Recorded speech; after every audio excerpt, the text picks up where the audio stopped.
Good afternoon, Muttonistas. After an exciting end to the 2023-24 season, we saw City pip Arsenal to the title. We've had the Olympics and we've had the Europeans, but we're back to the real deal now, the Premier League. So join me for today's Matchday vlog of Manchester City playing away at Chelsea.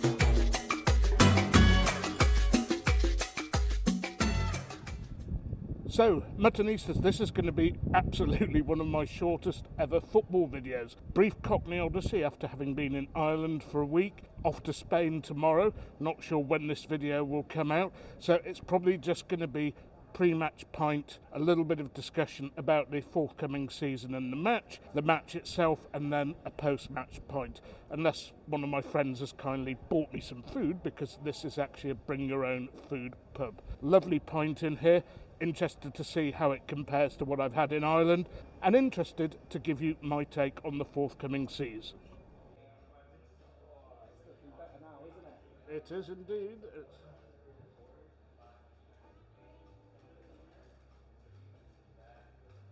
Bit hot in here, hat off, but pint in hand, and it's looking beautiful as always, Muttonistas. And thankfully, my friend Neeraj has been an absolute star and got the food in, whilst I was being somewhat tardy yet again. And we have some dumplings, a mixture of chicken and vegan, and a duck leg or a confit de canard with some Glasgow salad or chips. And are those mushy peas there? Pea puree, not Manchester caviar then. And as I said, Muttonistas, this food all comes from a nearby market. You can bring your own in here. It's called Maltby Market. Really great idea. The opposite of, say, a restaurant allowing you to bring your own wine or beer. Anyway, we're going to have a dumpling first, slathered in chilli sauce. Oh yeah, that's beautifully spicy, that is. I think a little bit of grated onion on top, but wow, what a find by Neeraj that was. Now for the duck. Eat it like a savage, as always.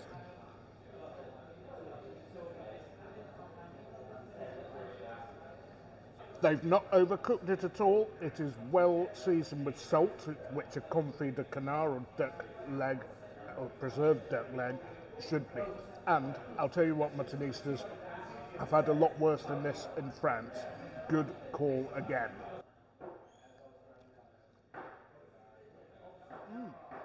I'm not an aficionado of the humble chip, but that's a good one. They must have cooked it in either duck, goose, or maybe beef fat. A lot of good chippies actually cook in beef dripping, which is the same sort of thing. Anyway, time for a quick slurp. The most important ingredient of all, the London Black. How's it tasting today?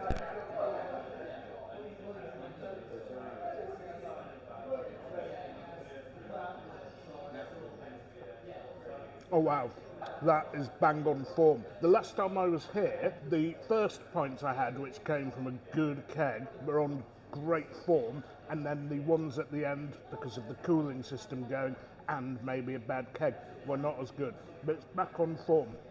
I'll tell you what, this really isn't far from some of the good stuff I had in Ireland. Probably not as good, but hey, I don't get a better pint of stout or porter in this country. So this is drinking well. And first of all, what do I think about today's game? Well, very worried because Rodri's not here. We tend to actually lose or draw games a lot when he's not playing, but when he is playing, we always seem to win or possibly draw. Chelsea themselves, with this enormous squad, have been a bit of a mess. They've been pretty poor pre-season, but I don't think that means very much. I'm not sure who we're going to have in the middle. I'm sure we'll have Kovacic. I'm not sure whether the youngster, whose name I've forgotten, who's been playing in defensive midfield, will join him today, but very, very worried. So I think probably it's going to be a draw. That's what I think is going to happen today. In fact, it was a draw when we had a very strong team out last time, a 4-4 draw. Be surprised if that happened today. And also, some of our players who played in the latter stages of the Euros don't seem to be back. Yet it seems Cole Palmer's going to play for Chelsea today. Not sure what. Oh, I suppose he's been on the bench a lot because of Southgate's rather bizarre tactics and his team selection, so maybe that's what it is. But I'll be surprised if we see any of Foden, Walker or Stones today for sure. And Saka and Rice played yesterday for Arsenal, so why Rodri and our English contingent? Well, I suppose there's some rumour Rodri got a knock. I think if we win this game, it'll be a good one to win. And on to the rest of the season. Well, who is going to win the league this season? Well, obviously City are favourites, but Arsenal have strengthened a little bit. I suppose we've got Savinho in, but we also have sold a very valuable asset in Julian Alvarez. So I think it'll be nip and tuck again, and I'm not sure who's going to win the league. We can't win it every year. Interesting to see how the new Champions League format goes. Not sure exactly how it's going to work and who we're going to play, but I anticipate the draw easily. Anyway, Muttonistas, I'm going to get on with this because I've left it very, very tight again to enjoy the food, a pint, and get to the ground, and I'll see you there. Okay, Muttonistas, I've been a bit naughty. I've had another pint ordered for me, so this is going to have to be a very swift second pint. Anyway, the team news these days is coming out an hour and a quarter beforehand. It's just come out, and it reads that we've got Ederson in goal, Rico Lewis at right back, we've got Gvardiol in his new left back position, Akanji and Diaz as centre halves. Kovacic the holder. Then we've got De Bruyne, Bernardo, Doku and Savinho. This is an attacking lineup, and of course Erling Haaland up front. So maybe another 4-4 is on the cards here. Our English players, Walker, Foden, Grealish and Johnny Stones, all on the bench, so maybe they're close to full match fitness. Anyway, Muttonistas, I'm match fit, and I'm going to gollop down this and the extra pint and see you at the bridge.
Well, at the beginning of the game, Doku was played in on the right a few times, couldn't get any change out of Cucurella. Swapped wings with Savinho, sometimes playing actually a bit inside Kevin De Bruyne, and finally he got some joy on our left and their right. The Chelsea defenders missed the ball completely, went over to Haaland who slotted it in, but I can't tell from here whether that was onside or not.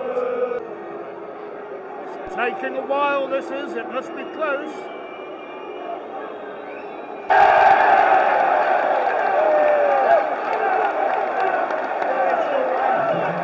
It's been given 1-0 City.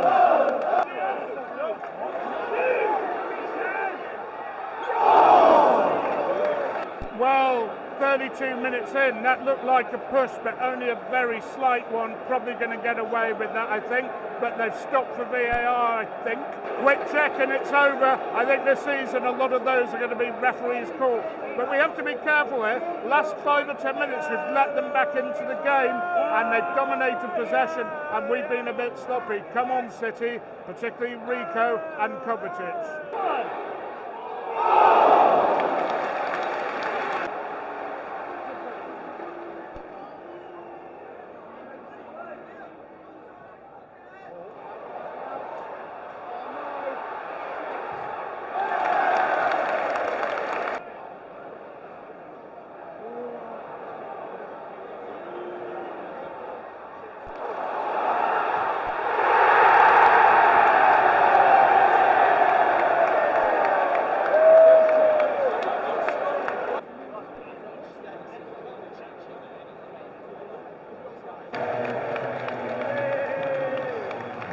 Well, that was disallowed, and keeping to form, Nico Jackson only seems to score when he's offside.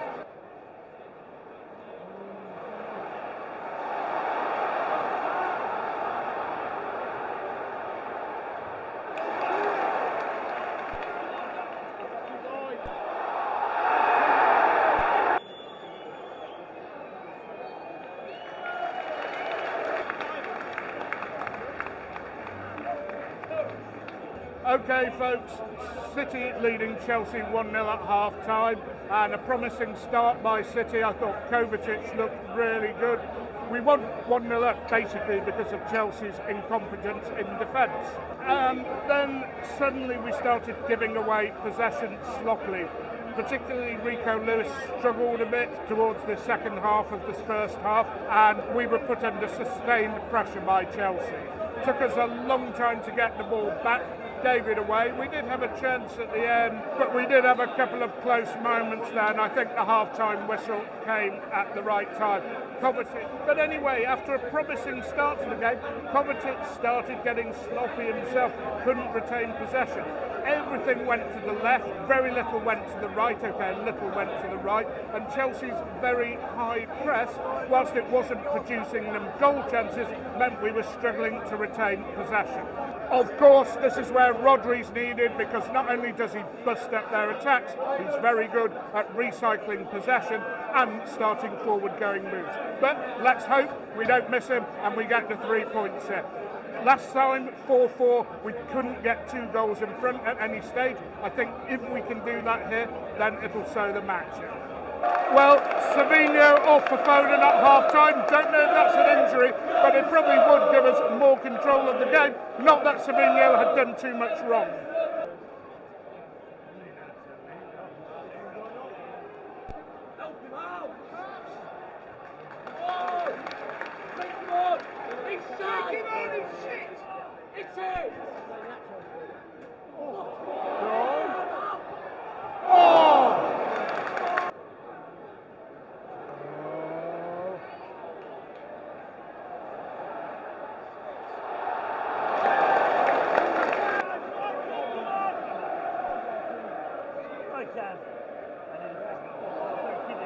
Go on.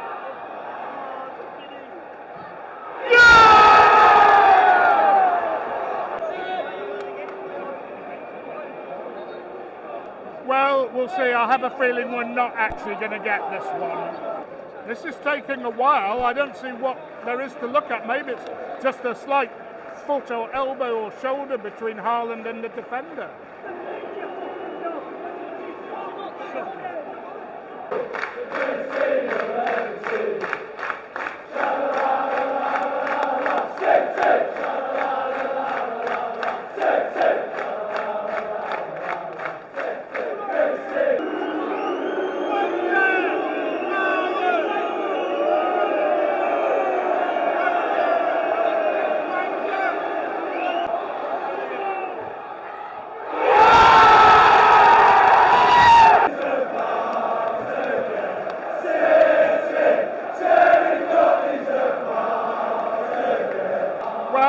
Finally it came 2-0. Great work from Haaland to force the Chelsea defender to go long, and then Kovacic robbed the ball off the Chelsea midfield, run all the way through, possibly took a little deflection, but who cares?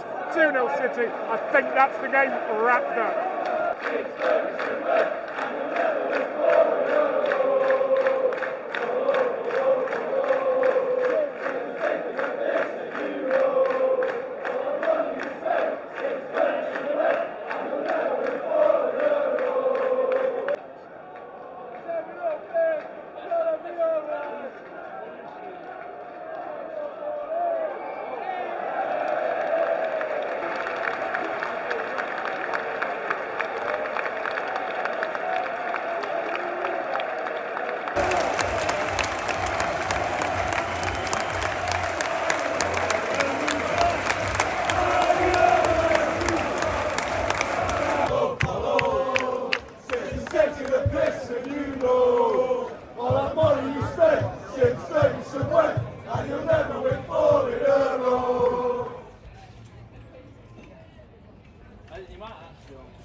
Hello. Okay, Muttonistas, back in the pub at Sheepshaven's Bay. I went to the Arch House earlier and had the London Black Mighty Fine, and I think this is the best Guinness you can have here.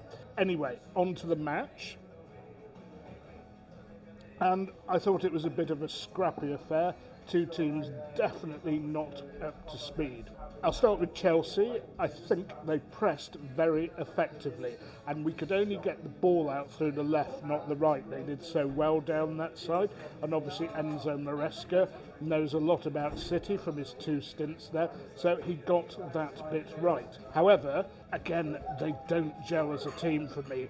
A bit sloppy at the back, and when they went forward, the cutting edge just doesn't seem to be there. And I'm afraid Nicholas Jackson, dearie me, he needs an aircraft hangar to score, except for when he's offside, of course. And as for City, well, a bright start, and I thought Kovacic started particularly well, and we got the goal. I think that ball over to Haaland should have been cut out, but wow, did he use his strength and finish well with that little lofted finish. That was really quite sublime. The art of a top striker, you might say. We had another chance after that, and then we lost our way a bit, and we allowed Chelsea back into the game. And there was an offside goal for Chelsea. I thought it was comfortably offside, but it took a while to decide. Rico Lewis had a very tough day. Unfortunately, he was muscled off the ball quite a few times and lost possession in dangerous areas, and then Kovacic started doing that as well. Much better in the second half. Obviously, Guardiola's team talk usually does the business. And even at 1-0, it looked as if we were managing the game out well. And I don't think we actually needed the second, although it's always very comfortable. And when we got the second, of course, it was a case of Haaland doing some excellent pressing down the wing, and then the ball being lofted long because the Chelsea defender, can't remember who it was, had to loft it forward. He had no low pass to take because all those passing avenues had been cut off. And then Kovacic grabbed the ball and ran all the way through and scored. Now, at first I thought there must have been a deflection there. I thought the goalkeeper maybe should have got that, and I thought there was a deflection because I can't see otherwise why the keeper could only get a hand to it. Anyway, that's them and not us. 2-0, game over. Ipswich next up, so I suspect that's a good chance to give some of the new players or those who have just come back into training from the Euros a bit of a run out. So Muttonistas, I did say I'll keep it short, so I'm just going to leave it at that. It's a case of job done, not the most wonderful game and not the most wonderful performance either, but enough against a Chelsea side who have a lot of rejigging to do. My next football vlog will be West Ham away in a fortnight's time. I'm away on business in Spain between now and then, so I won't be going to the Ipswich game at home. It also means you'll probably see this vlog maybe a day or two later than you normally might. So remember, keep sharing, tell your friends about me, keep liking, because that really helps me. It pushes me up the algorithm, and I know most of you who watch these videos do, of course, enjoy them.